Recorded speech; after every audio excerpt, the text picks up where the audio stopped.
Vamos a empezar nuestra agenda abierta. ¿Cómo le va? ¿Cómo están? Vamos a plantear nuestros temas ya también subidos a redes sociales para que ustedes puedan participar e interactuar. Caso Perú, me corro un poquito.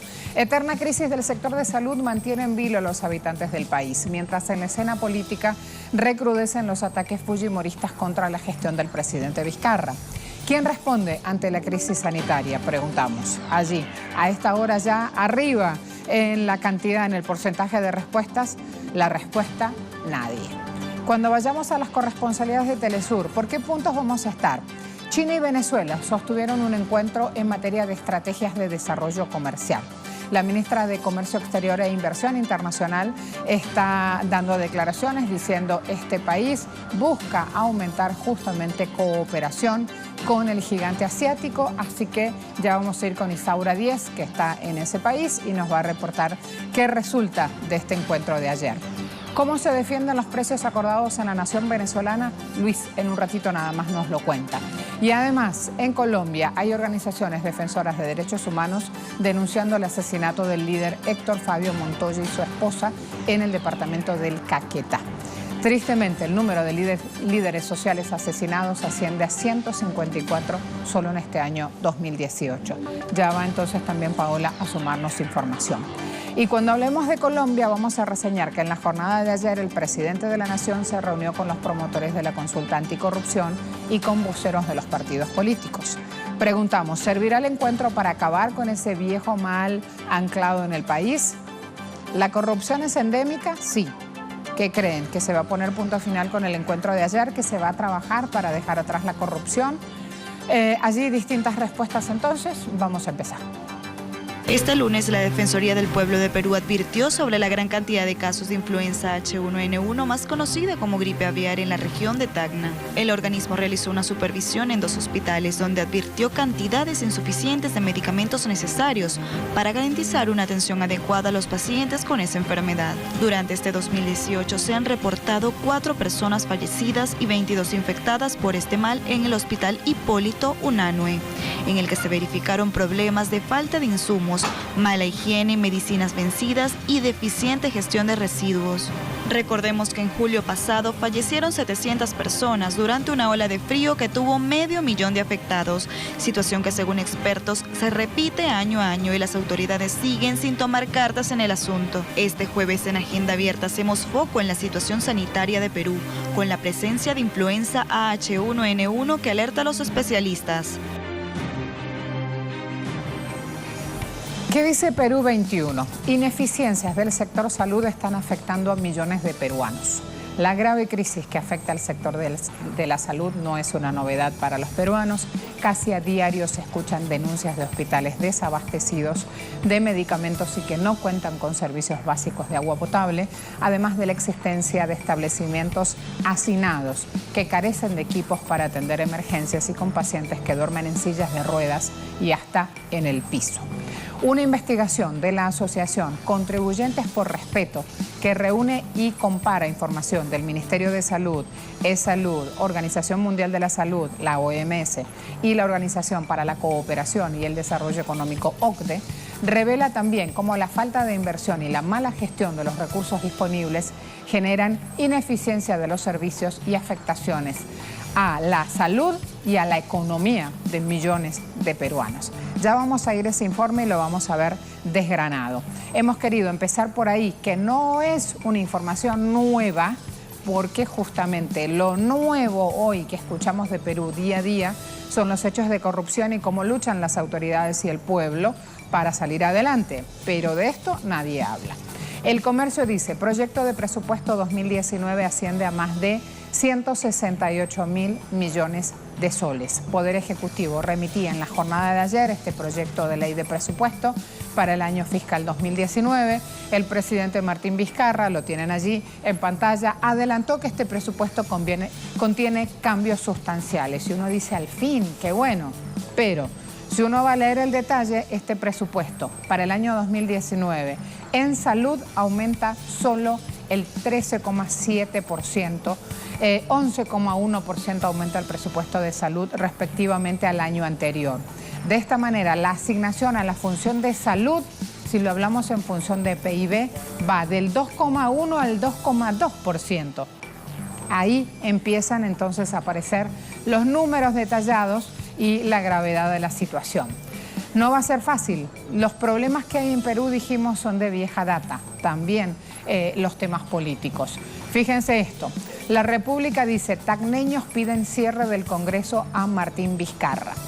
Es imposible que el presidente no conozca lo que pasa en Tacna. Ya van a ver por qué nos quedamos en Tacna específicamente. El presidente estuvo en esa región hace más de 20 horas.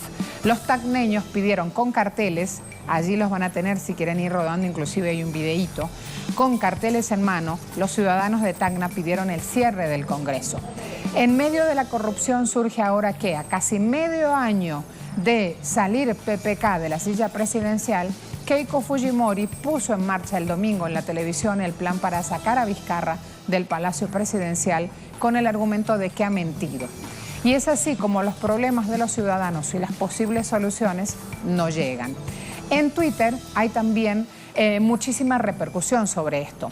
Víctor Sousa, por ejemplo, está diciendo, o me van a doblegar, está reseñando las palabras justamente de no me van a doblegar, las palabras de Vizcarra. Portada hoy en los diarios, por ejemplo, El Peruano, Perú 21, Diario 1, referido a estas expresiones de Martín Vizcarra en Tacna confrontando injustificadamente al Congreso. Ya empieza a haber gigantes, dice este usuario, donde solo hay molinos de viento. ¿Qué está diciendo Víctor Sousa con esto? Que este hombre está yendo justamente a los viejos temas de corrupción, donde necesita salir a defender la silla presidencial en vez de ir a atacar justamente los problemas que padecen, por ejemplo, los vecinos aquí en Tacna. Me voy en este caso a otros puntos, a reseñar otras cuestiones. A ver, fíjense esto, vamos a mostrarlo. Aquí lo van a tener. Alerta que hace la Defensoría del Público, del Pueblo, haciendo referencia justamente a Tacna. ¿Por qué estamos ahí? Porque se detectó en esa región una alta presencia de AH1N1, influenza, también conocida como gripe aviar. Desde el organismo están alertando, que es un organismo público, están diciendo que en el hospital Hipólito Unanue murieron 4 personas y 22 están infectadas este año. Detectaron también cantidades insuficientes de oseltamivir, tableta o cápsula, que es el medicamento que se usa para tratar esta gripe AH1N1. Aquí están diciendo en este hospital las propias autoridades oficiales que el personal no usa los implementos necesarios como guantes o como mascarillas para hacer su tarea, que hay falta de higiene en ambientes donde, por falta de insumos y deficiente gestión de residuos, hay una situación ambiental muy delicada. También en la inspección que hicieron en este hospital encontraron medicinas vencidas en refrigeradores al alcance de los pacientes. Esto está pasando en Tacna. Allí estuvo el presidente, dije, Martín Vizcarra, hace escasas horas. Venimos de la temporada invernal en toda la región latinoamericana. Todavía no se ha dejado el invierno. Recién el 21 de septiembre llega la primavera. Entonces, en este invierno las olas de frío han sido duras y han azotado fuerte a los peruanos. A pesar de todos estos números que ven aquí y estas afectaciones, las autoridades parecen no hacer nada. En la temporada de invierno, específicamente en julio de este año, en Perú, por la ola de frío, hubo 400 o más de 480.000 afectados, 700 muertos, más de 1.700 viviendas dañadas, más de 38.000 animales de crianza muertos, ganado, 478,35 hectáreas de cultivo perdidas. Estamos hablando solamente en este mes de julio. Son datos del Centro de Operaciones de Emergencia Nacional del Instituto Nacional de Defensa Civil. O sea que son datos oficiales. Ahora, cuando vamos a ver cómo trabaja Perú la salud. Perú está en la cola en cuanto a la inversión en salud si lo comparamos con datos regionales. Fíjense cuánto invierten los otros países para entender justamente qué es lo que está pasando en Perú. En el país, el total de inversión pública y privada respecto al PIB representa el 5,5%. Por eso decimos que Perú queda muy relegada ante naciones que invierten el 9,2% como Ecuador, Chile 7,8%, Colombia 7,2%, Bolivia 6,3%. Esto es en función del PIB, cuánto invierte el país. Del total de esta inversión en Perú, el 58,7% corresponde a inversión pública, que equivale al 3,1% del PIB, frente a un 3,9% del promedio latinoamericano. Ahí tienen entonces estadísticas ligadas al sector de la salud. Y si vamos a analizar ahora la composición del gasto per cápita de un habitante peruano en salud, este mismo estudio, esta misma fuente, revela que el 61% de este gasto per cápita va a origen público, el 39% origen privado. ¿Por qué está discriminado así? Porque dentro inclusive del rubro privado, lo que desembolsan los seguros particulares solamente es el 27% de este gasto. El 73% restante lo pone el bolsillo de la familia peruana obligada, por ejemplo, a comprar medicamentos o ir a otro tipo de atención porque la atención pública no le resulta, no le funciona, no le alcanzó. Ahí entonces tienen datos que son importantes para ir a chequear qué es lo que pasa en Perú, por añares, como dicen los habitantes de aquel lado de la región latinoamericana. Luis Lazo Valdivia es coordinador nacional del Foro de Salud, es nuestro invitado hasta ahora. Quiero darle la bienvenida. Luis, ¿cómo le va? Muy buenos días, señorita Marcela. Un gusto y agradecido de la entrevista. Agradecidos nosotros porque tempranito nos está atendiendo justamente y nos estamos ocupando hoy de un tema, decía yo, de antaño en Perú, pero no por eso menos importante, sobre todo cuando en julio por la hora de frío murieron 700 personas. Quiero que por favor usted, de acuerdo a su rol y a la función que lleva adelante, me cuente un poco más de qué pasa con la salud en el país, que tenemos estos datos. Bien, el problema en el país, lamentablemente, respecto al tema sanitario, es un tema prácticamente de abandono respecto al financiamiento. Hay un fuerte gasto de bolsillo en la población, ¿no? Y el Estado no es capaz de poder invertir más, manteniendo digámoslo así, un presupuesto estándar, una meseta durante varios años, que suma solamente 16.000 millones de soles, que significa aproximadamente el 2.2 al 2.5 del presupuesto de PDI, del porcentaje de PDI de inversión, ¿no? Es realmente uno de los presupuestos más bajos de América Latina. Bolivia o de repente Haití, bueno, es comparable lamentablemente con las condiciones políticas que tiene, un bajísimo presupuesto. En el Perú, a fines de año y a principios de este año, se desarrollaron una serie de datos de parte del propio gobierno indicando los niveles de pobreza y indicando también los niveles de anemia y de nutrición, ¿no? Especialmente en la infancia. Y lamentablemente estamos en estándares igualmente en la cola, ¿no? de América Latina, nuevamente comparables con África o comparables con Haití. Hay una situación ahí, reitero, de abandono de no solamente de las políticas de salud, sino el conjunto de políticas sociales que lamentablemente tienen un enfoque ligado a la pobreza solamente, ¿no? No son políticas universales, son políticas orientadas a focalizar en la pobreza. Inclusive en salud, lamentablemente la salud, para tener un seguro, tiene que la persona demostrar que es pobre, ¿no? Ese es el criterio actualmente. No tiene que demostrarse que es pobre o extremadamente pobre para que pueda tener derecho al seguro. Luis, ¿alguien habla de emergencia, de ayuda humanitaria, de cómo paliar esta situación? No. Lamentablemente no. No hay un criterio en ese sentido de declarar un tema de emergencia humanitaria, porque ocurre que nuestro país está creciendo económicamente. Nuestro país está por encima de los 3 puntos de crecimiento económico. Nuestro país incluso ha sido declarado hace poco, hace 2 o 3 años, un país de renta media alta.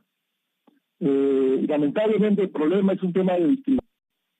Y ha habido una conducta en la cual se mantiene, incluso a pesar de los bajos presupuestos de los sectores sociales, salud, educación, programas sociales como en el MINIS, Ministerio de la Mujer, Ministerio de Trabajo para el tema de creación de empleo. En esos ministerios el presupuesto es bajísimo, mientras se mantienen exoneraciones tributarias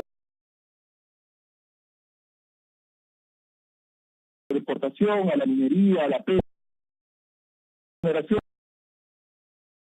la caja fiscal, que es lo que justamente el anterior ministro de Economía y el actual indicaron, ¿no? Que hay una baja recaudación fiscal. Luis, aquí hay algo importante entonces para dejar en claro. Hablamos de dolo, que deliberada de cometer un delito delictivo causar. Dolo es fraude, es engaño, es simulación maliciosa. ¿Por qué digo esto?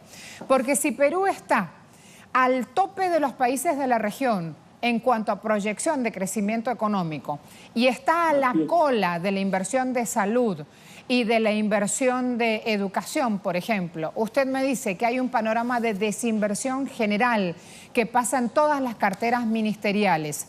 ¿Cómo entonces se entiende si no hablamos de dolo o de una clase política que trabaja para eso, para seguir con los privilegios en pocas manos y no distribuir nada justamente a quien lo necesita? Muy bien, y si usted lo caracteriza así, yo lo repito, lo tomo en cuenta, y el dolo principalmente parte del Ministerio de Economía y Finanzas. El Ministerio de Economía y Finanzas es quien maneja el presupuesto, es quien maneja las políticas y es quien maneja realmente la planificación en el país. No existe un organismo, existe un organismo, pero este organismo está prácticamente pintado, ¿no? Está pensando en el 2021, está pensando en el 2030, pero no planifica realmente los presupuestos o las tareas que corresponderían al país para que el presupuesto pueda ser dividido en función de sus prioridades, o de sus urgencias, o de sus emergencias. El tema está en que el MES es el que tiene, y en el MES hay una política claramente neoliberal, ¿no? De privatización, de liberalización del mercado. En el tema de salud es clarísimo. Un bajísimo presupuesto, unos malos servicios en los establecimientos de salud, sin abastecimiento de medicamentos, sin abastecimiento de insumos, lo que provoca que incluso si tengan seguro del CIS, la gente tiene que salir a la calle a comprar lo que el establecimiento no le brinda. Se compran medicamentos de bolsillo, se compran insumos como guantes, termómetro, todo lo que el establecimiento pueda pedirle para un paciente, en el establecimiento cuando no hay, tienen que salir al mercado, como suele decir, al mercado a comprar. Eso impacta obviamente en la economía de las personas, porque se supone que la salud, siendo un derecho, debiera ser un tema gratuito en el tema del gasto de bolsillo, o sea, no debe salir del bolsillo de la población. Sin embargo, eso alcanza prácticamente el tercio, ¿no?, del gasto de bolsillo. Hay un porcentaje aproximadamente igual, en un tercio, ¿no?, un poco menos, el tema de la inversión del sector salud, MINSA, y otro tercio, aunque un poco menos, 25% es la inversión de la seguridad social y las sanidades, ¿no? Sanidades de las fuerzas policiales, sanidades de las fuerzas militares. Y un escasísimo presupuesto, el tema del gasto del sector privado propiamente, de la inversión privada propiamente, ¿no? Clínicas privadas. Pero sin embargo, ellos, el sector privado, recibe dinero del gasto de bolsillo de la población vía gasto en boticas, vía gasto en clínicas, en policlínicos privados, ¿no? Porque el establecimiento público no cubre con la demanda de la población. Cuando un paciente que hace una cola un día, 2 días, no se le atiende, o una cirugía le es postergada 1 mes, 2 meses, 3 meses, y no se le atiende, la población hace lo que sea para poder acudir con dinero a una clínica privada o a una farmacia privada para poder abastecerse de esos servicios. Luis, le agradecemos la información hasta ahora, la actualización justamente de los hechos. Será hasta la próxima. Muy amable, señorita. Muchas gracias a todos. Gracias a usted, Luis Lasso Valdivia, coordinador nacional de Foro Salud. Este es el país donde justamente en este momento, de este lado del mundo, de este lado del Caribe, se vende como un país de oportunidades, de crecimiento económico, que le va a dar bienestar a los habitantes del país y a los que llegan. Este es el país justamente que está hablando de tomar, junto a otras naciones vecinas, medidas porque reciben migrantes venezolanos y porque van a colapsar sus sistemas de salud. Ya ven que esto no es así, que vienen colapsados desde hace rato. En Twitter, lamentablemente, agrego, en Twitter preguntamos a esta eterna crisis del sector de salud que mantiene en vilo a los habitantes, ¿quién la atiende? Justamente. Y queda prevaleciendo, lamentablemente, como respuesta mayoritaria, 68% respondió nadie. Nadie se ocupa, nadie toma acciones ante la crisis sanitaria, nadie responde. 24% de quienes respondieron a esta pregunta en Twitter de Agenda Abierta dijeron los políticos están ausentes y 8% apuesta a que Vizcarra, el presidente Vizcarra, será quien lo haga. Pausa rápida, volvemos.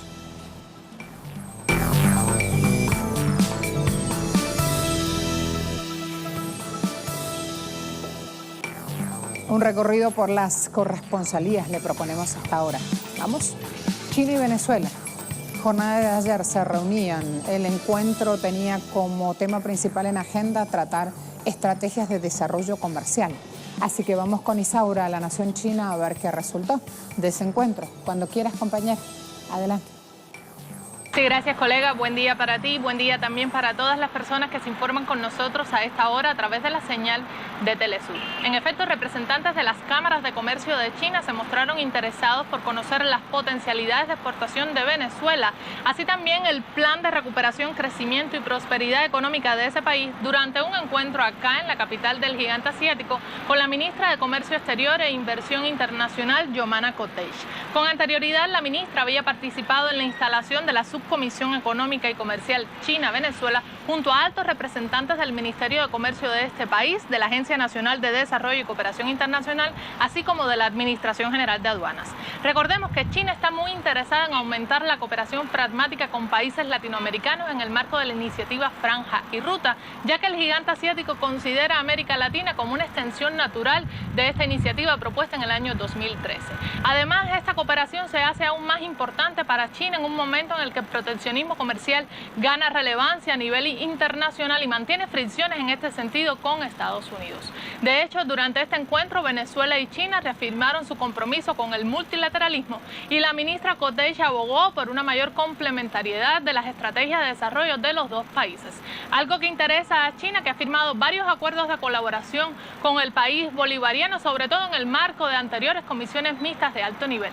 Acuerdos que abarcan sectores como las inversiones, la energía, automotriz, la industria. De hecho, precisamente en el día de hoy, el ministro de Finanzas y Economía de Venezuela, Simón Serpa, también se reúne con altos representantes de la Corporación Nacional de Petróleos de China, una entidad que el mes pasado su presidente Wang Yilin declaró a Telesur que estaba convencido de que esperaba un futuro más brillante entre Venezuela y China en cuanto a la cooperación bilateral. Te mantenemos al tanto sobre estas y otras informaciones. Ahora devuelvo la señal a los estudios centrales en Caracas. Gracias, Isaura. Y entre tantas cosas que pasan en Venezuela, ya les muestro también prensa gráfica y sus titulares, hay una cuestión aquí vital por estos días. ¿Cómo se defienden los precios acordados por el Poder Ejecutivo y los empresarios en el marco de este nuevo plan económico vigente? Va Luis entonces con ese interrogante y con la información sobre el punto. Cuando quieras. Esta es la segunda semana de arranque del Plan de Recuperación, Prosperidad y Crecimiento Económico acá en Venezuela, donde ya hay resultados palpables con 10 líneas directas que enmarcan estas nuevas medidas. Una de ellas es la operación y supervisión de los precios acordados entre el gobierno nacional y el sector empresarial. Ya hay 25 productos que fueron publicados en Gaceta Nacional. Se esperan que sigan las reuniones con estos sectores empresariales para acordar los 25 restantes que completarán el Plan 50, plan bandera de este programa de recuperación económica. Estos productos, estos rubros que están enmarcados en estos precios acordados son de primera necesidad, como medicina, ropa, calzado, alimentos, que son incluidos acá para que las personas puedan acceder a precios justos y precios acordados también con los empresarios.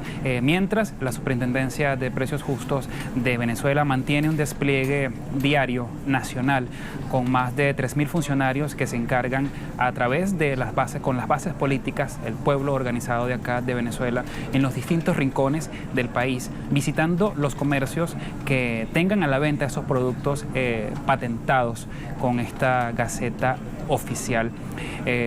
Hay que mencionar que los precios no fueron rebajados, sino que se ajustaron a la contabilidad de los comerciantes. Algunos productos tuvieron un incremento, sin embargo no afectar el bolsillo de los venezolanos, ya que el nuevo salario mínimo anclado a la criptomoneda venezolana permitirá un nuevo avance en esta nueva adquisición que van a tener todos los venezolanos.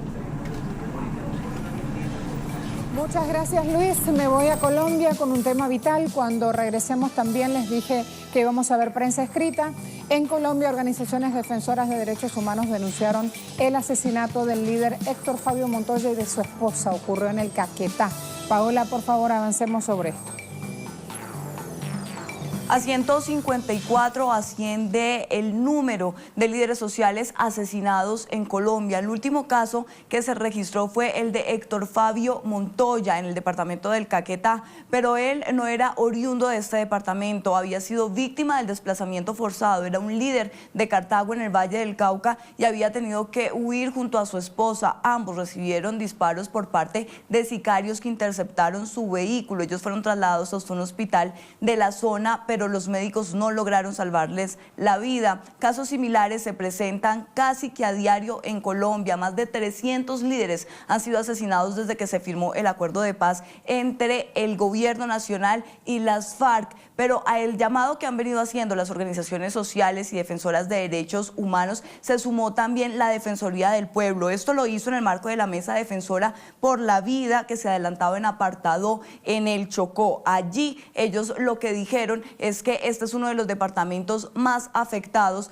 por la persecución y estigmatización a líderes sociales. Elevaron un llamado al gobierno de Iván Duque para que atienda las denuncias que ya se han venido presentando. Lo que ellos han dicho es que han habido alertas tempranas para evitar que muchos de estos líderes sean asesinados, pero el gobierno nacional no ha atendido a estas denuncias de amenazas. Y por otro lado, también se pronunció el procurador general Fernando Carrillo, también en el marco de la Mesa por la Vida. Lo que dijo es que están avanzando en investigaciones disciplinarias en contra de funcionarios por la negligencia para atender a estos casos. Lo que dijo a través de un comunicado fue: seguimos avanzando en más de 30 investigaciones disciplinarias contra funcionarios públicos que violan derechos humanos, que han estigmatizado a los líderes sociales y que han puesto en riesgo su vida. Hoy estamos expidiendo la circular alcaldes y gobernadores. Esto porque estas situaciones se presentan principalmente en los territorios. Por eso, ambas entidades han elevado un llamado, primero, a todos estos entes locales para que atiendan estas denuncias y segundo, al gobierno nacional para que atienda también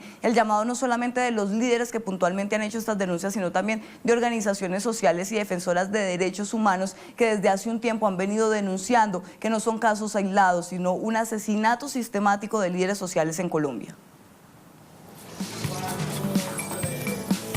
Ahí tienen entonces a Paola, a Luisa y Saura, nuestros corresponsales. Voy con dos tweets que nos dan también otra cuestión, otros temas que están pasando en el mundo, y luego con prensa escrita antes que entre Yuki. Cientos de personas, Cataluña, se están organizando en estos días para retirar las calles de Cataluña de símbolos separatistas. Se hacen llamar brigadas de limpieza. Todo mi apoyo, dice este usuario.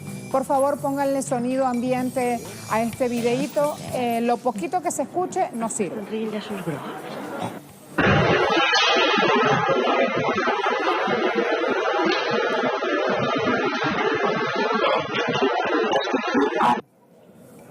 Mare de Dios, ¿pero esto qué es? Aquí lo tienen, está pasando en Cataluña. Este es un tema que hemos abordado muy poco, este retiro de lazos amarillos que justamente son símbolos catalanes y la diatriba que provoca justamente y que en redes sociales también lo abordan.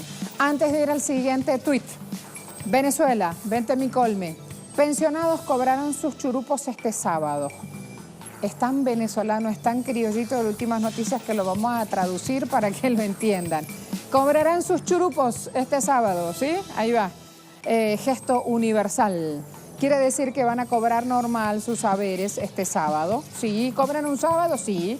Jorge Rodríguez, ministro de Comunicación, dijo que les depositarán el dinero en su cuenta, que los pensionados podrán sacar todo el dinero que quieran, ese día o cualquier otro día, hacer transferencia, pagar con su tarjeta de débito, ¿sí? Ahí va. Este es otro tema vital. ¿Se acuerdan que aludía a Luis, nuestro corresponsal? Que ayer mismo se comunicó en La Nación, hay acuerdo entre el gobierno y las empresas sobre precios de productos de higiene, porque estos 25 productos que están en la lista de precios cuidados o acordados no incluían a productos de higiene. Bueno, ahora ya va con esa segunda parte.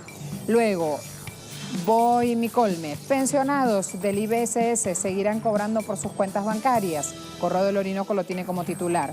Este sábado se inician los pagos, pueden sacar lo que quieran. El vicepresidente de Comunicación, Información, Turismo, ministro Jorge Rodríguez, daba la rueda de prensa. Aquí la imagen justamente de ese momento y daba los detalles también de cómo se está trabajando para este sábado activar la jornada y que los jubilados puedan tener su dinero. Michael Jordan también a esta hora, antes que llegue Yuki. Yuki va luego de la pausa. Fíjense esto, momento glorioso, yo sé que lo están esperando. 28 años del día en el cual Jordan jugó en la ACB. 30 de agosto, década del 90, Jordan jugaba en el Palacio de los Deportes de Barcelona con esta presentación de la temporada 90-91. Y aquí sí me van a pedir que me calle y que deje el video, porque obviamente con este ambiente y Jordan jugando se lo merece. Vamos a ponerlo al audio.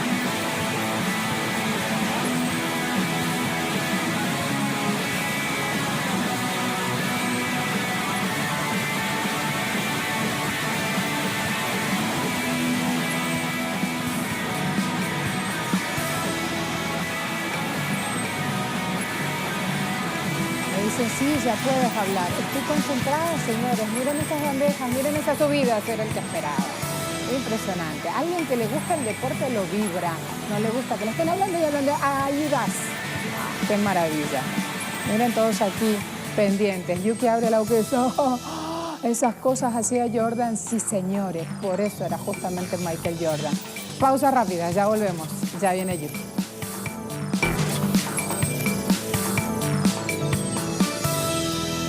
Se vienen los deportes y con Yuki, que tiene mamá colombiana, vamos a hablar de algo que en este momento también, como abordamos recién... Hola, mi amor. ¿Cómo estás? Buen día a todos. Como abordamos recién que en Perú llegan migrantes venezolanos y que no saben qué hacer con la cantidad de migrantes venezolanos que van a desbordar sus sistemas hospitalarios, etcétera, etcétera, demostramos con números que esto no es así. Claro, sí, ayer Jorge Rodríguez, ministro de Comunicación, entre los anuncios que daba referidos al pago de pensiones, a lo que se está trabajando en temas económicos, también aportaba números de migraciones. Y como aquí en mis manos tengo últimas noticias y está mostrando justamente esta información que vale destacar, eres el más indicado para decir esto es así. Tengo mamá colombiana, sí. Una de las 5.500.000 colombianos que viven en el país. Familia colombiana. Ministro de Información diciendo, en este país, en Venezuela, hay 400.000 ecuatorianos y 500.000 peruanos que disfrutan de los beneficios sociales. Sí. 1 millón de cajas CLAP va para ese lado. 582.000 nacimientos, Yuki, en este país, tierra bendita para parir Venezuela. 7% de los nacimientos son hijos de colombianos. En los últimos 18 años han nacido en el país y de manera gratuita casi 600.000 hijos de parejas colombianas. Inversión social para atender a los 6.500.000 extranjeros, yo soy una de ellas, en sus derechos esenciales, acceso a la salud, vivienda, educación. 3.000 millones de dólares del presupuesto va para ese rubro. Específicamente hablamos de 6.500.000 extranjeros. Y siguen los números, pero me pareció que también estaba bonito, entre tanto que se habla de migración en este momento relacionada con Venezuela. Aquí una argentina haciendo tierra en Venezuela y aquí mamá colombiana, tía colombiana, familia colombiana, aquí también Yuki con nosotros. Y así en el día a día vamos contando nuestra versión de los hechos y vamos mostrando esos otros números que en otros lados no aparecen. Es así, Marcela. ¿Te parece? ¿Lo viste, Jordan? Increíble, de verdad. Yo me quedé ahí y me decía, con el Marcela, video. ¿puedes hablar sobre la imagen? No, es que viene. uno se queda completamente impactado de lo que hacía Jordan volar, sobre todo, bueno, allí con el Barcelona, ya en lo que era las postrimerías de su carrera, pero con los Chicago Bulls, sobre todo en la NBA, cómo volaba. Le decían a este hombre que volaba. De hecho, Marcela, se dice que los huesos de Jordan, la osamenta de Jordan, tenían menos peso que la de un hombre normal y sobre todo de su estatura. Por eso tenía entonces esta No le pasa lo mismo a nuestro coordinador. ¿Qué tal? Él pesa en oro. Se viene el Plan Nacional de Ahorro en Oro. Arranque nomás con los deportes. Vamos con los deportes. Todo lo que tenemos. Sí. Antes de avanzar, Marcela, porque lo vamos a tener también a las 8 de la mañana, este titular que tenemos por aquí, aquí con Tambasco, porfis. Vinotinto femenina noqueó a las dominicanas. Esto es el Mundial de Béisbol Femenino. Aquí vemos justamente la fotografía de las muchachas. Se mantienen con vida en el torneo, sin embargo, en la clasificación tienen entonces hoy que ganar ante Japón. Así que a ponerse las pilas allí con las chicas la Vinotinto de Béisbol. Es parte de las informaciones que vamos a tener, por supuesto, más adelante en el béisbol. Hoy Vinotinto, entonces. Hoy Vinotinto. ¿Me lo llevo? Claro, por favor, muchísimas gracias. Vamos a hablar de un argentino, Marcela. Vamos a hablar de Juan Martín del Potro, quien avanzó a la tercera ronda del US Open, del Abierto de Estados Unidos, luego de vencer al estadounidense Denis Kudla. Del Potro necesitó solo un par de horas para seguir con buen pie en el Abierto de los Estados Unidos por 6-3, 6-1 y 7-6. De esta manera, su historial ante el estadounidense es de 36 victorias y apenas 16 derrotas. Además de esto, el argentino ha llegado a la victoria en 10 oportunidades consecutivas ante el norteamericano en los torneos más grandes del tenis. Una tarde histórica para este sudamericano que sigue con lucha por el número 1 del ranking. Es importante destacar que Del Potro logró esta victoria lo más rápido posible debido a las altas temperaturas que se están presentando en Nueva York, con 35 grados por lo menos bajo el sol. Tuvo entonces allí que ganar Del Potro. Y en el mismo torneo hubo una controversia sexista debido a la tenista francesa Alice Cornet, pues recibió una advertencia por cambiarse la camiseta en pleno juego. ¿Qué tal? En la segunda jornada de este abierto se desató la polémica por la sanción que recibió la tenista francesa Alice Cornet. La jugadora recibió esta advertencia por conducta antideportiva, así lo refirieron las autoridades, cuando se quitó la camisa y se la volvió a colocar de forma correcta sobre la pista. Esto sucedió al inicio del tercer set de su partido de la primera ronda contra la sueca Johanna Larsson en el US Open. Bueno, hacía mucho calor también, evidentemente, en Nueva York. Hablamos de ciclismo y es que el australiano Simon Clerc se impuso en la quinta etapa de la Vuelta a España, disputada entre Granada y Las Roquetas del Mar, en 188 kilómetros de recorrido, con un tiempo de 4 horas, 36 minutos y 7 segundos. Clerc le ganó el sprint a sus dos compañeros de fuga, el italiano Alessandro De Marchi y al holandés Wout Mollema. Unos segundos por detrás del tercer ganador entró un segundo trío en el que se decidió el cambio de líder de la carrera. El francés Rudy Mollard ahora tomó la alternativa al polaco Michał Kwiatkowski del Team Sky al entrar casi 5 minutos por delante del pelotón. Ahora ya aventaja al polaco en 1 minuto y 1 segundo. Los tres mejores latinoamericanos fueron los colombianos Sergio Henao, quien logró cruzar en el puesto 22, Nairoman Quintana de 32 y el ecuatoriano Richard Carapas llegó en el lugar 35. La sexta etapa se va a disputar este jueves entre las localidades de Huércal, Huera y San Javier, sobre 155 kilómetros de recorrido en un terreno apto para los sprinters. Altas velocidades vamos a vivir el día de hoy en la Vuelta a España.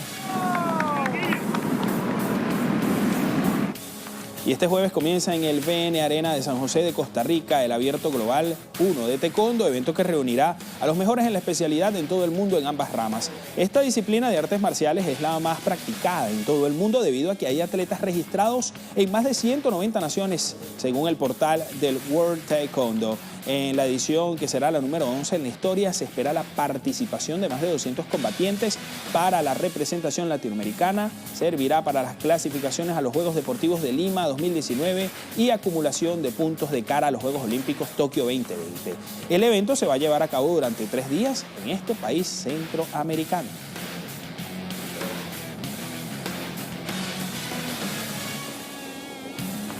Y en temas de fútbol, vamos a hablar de la Copa Libertadores de América, pues hubo resultados y nuevos clasificados a los cuartos de final. Allí los tenemos precisamente. River Plate se impuso con marcador de 3-0 ante el Racing Club. Con el global total se llevó entonces el boleto a la siguiente fase, el cuadro ahí del muñeco Gallardo. El Corinthians, por su parte, empató con el Colo-Colo de Chile. El global quedó 2-2. Sin embargo, avanzó el cacique chileno gracias al gol de visitante. Importante allí destacarlo.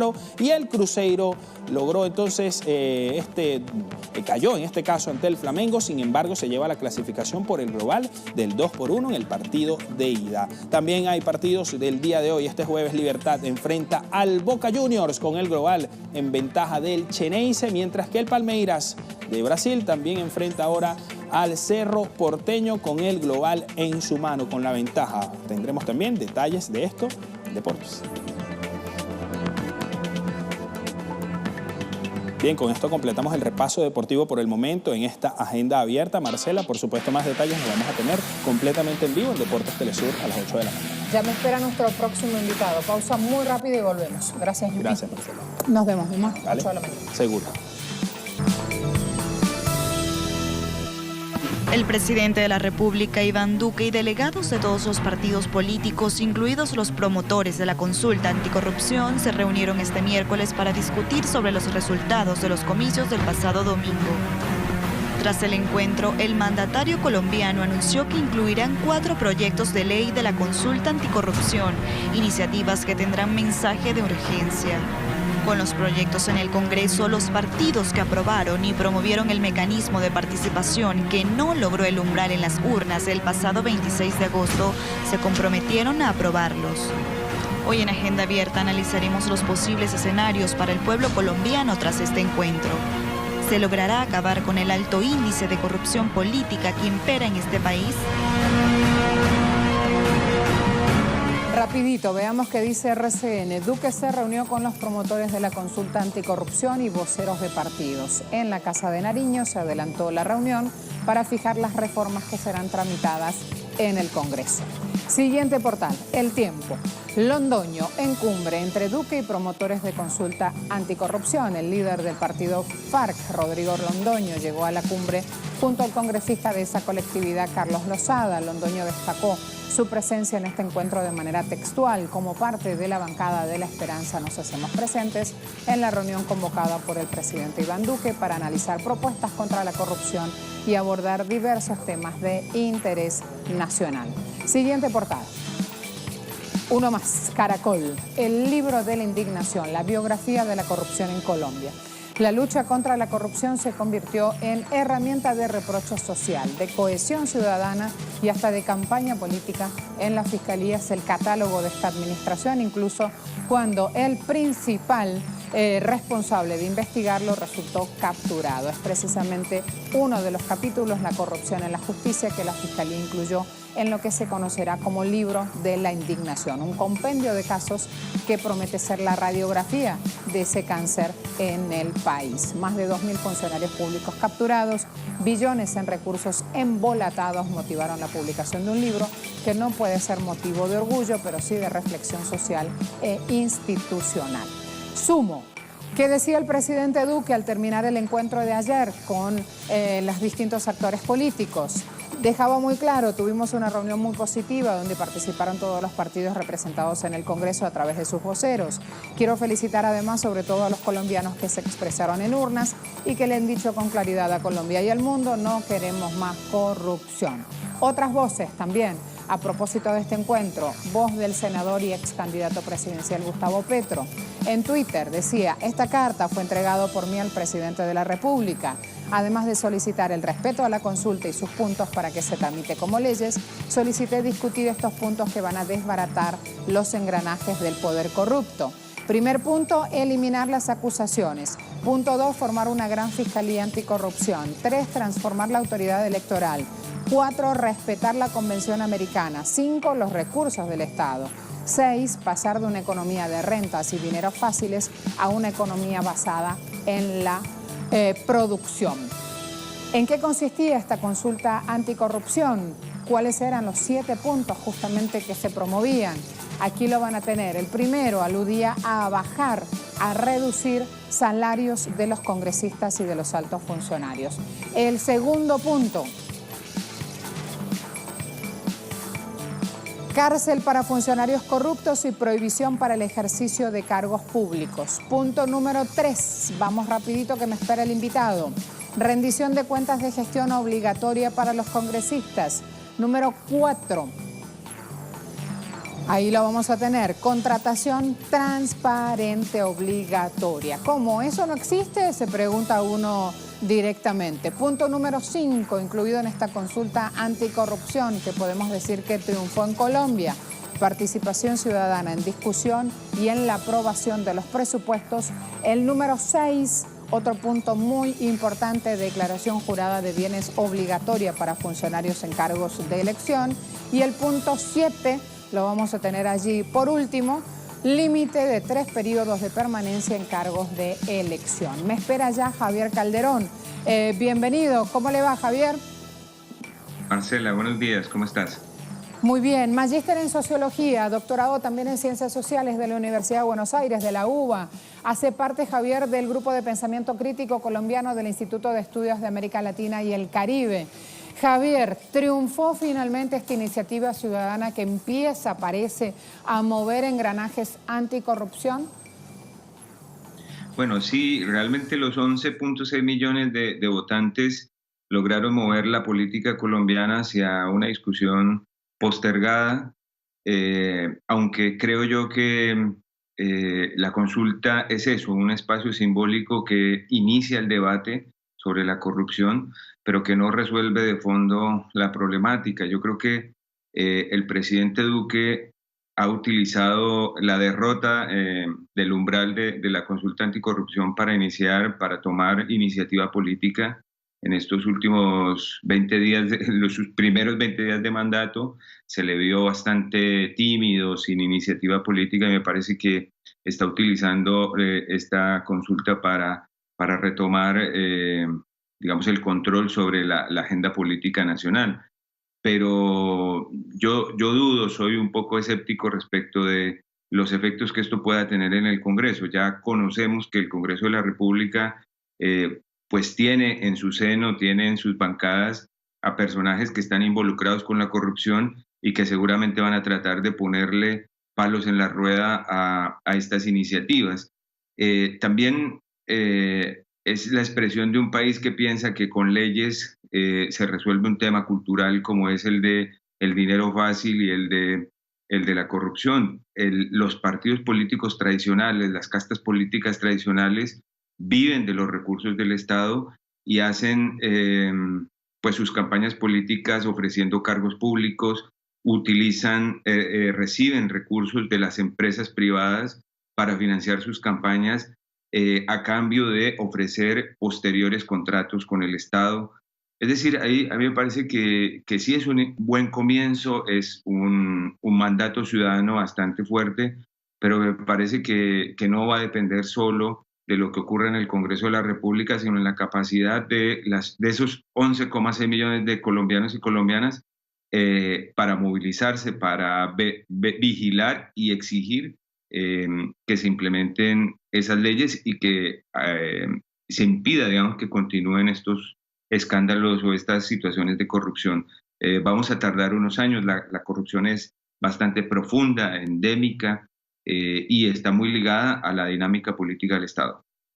Javier, gracias por compartir con nosotros tu pronunciamiento. Quedan allí múltiples cuestiones para seguir de cerca. Hasta la próxima. Bueno, Marcela, muchas gracias. Hemos preguntado en Twitter justamente a raíz de esta situación qué es lo que opinan ustedes, cómo se mueven justamente estas pulsiones en Colombia, sirve el debate, aporta allí entonces el tema fundamental, ¿será efectivo el mecanismo? Siguiente interrogante. Nosotros en Twitter lo pusimos, resumiendo, ¿servirá el encuentro para acabar con este viejo mal anclado en el país? Y fíjense estos porcentajes. Vamos viendo porcentajes aquí. 57% dice no, la corrupción es endémica. 19% dice sí, cero corrupción. Y 24% dice, démosle tiempo. Ahí entonces, cerrado nuestro tema de Colombia, seguimos expectantes a lo que ocurre. Hoy quisimos terminar el programa con una conmemoración muy especial. 30 de agosto se conmemora el Día Internacional de las Víctimas de Desapariciones Forzadas, un drama que se usa a menudo como estrategia para infundir terror en nosotros, los ciudadanos. En un mundo donde viven 7.000 millones de personas, ¿dónde se empieza a buscar a un ser querido desaparecido?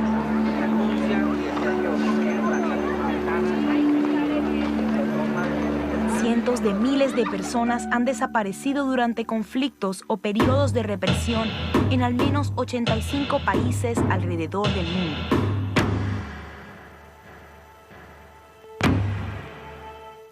Mientras estos hijos, hijas, madres y padres continúan perdidos sin explicación, sus familias aún buscan respuestas. Extraño tanto tus besos, tus abrazos.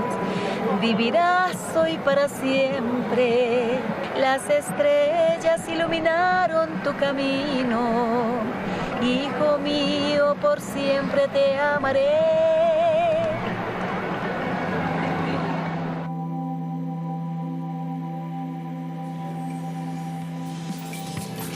Gracias a todos por acompañarnos en nuestra agenda abierta. Será hasta mañana.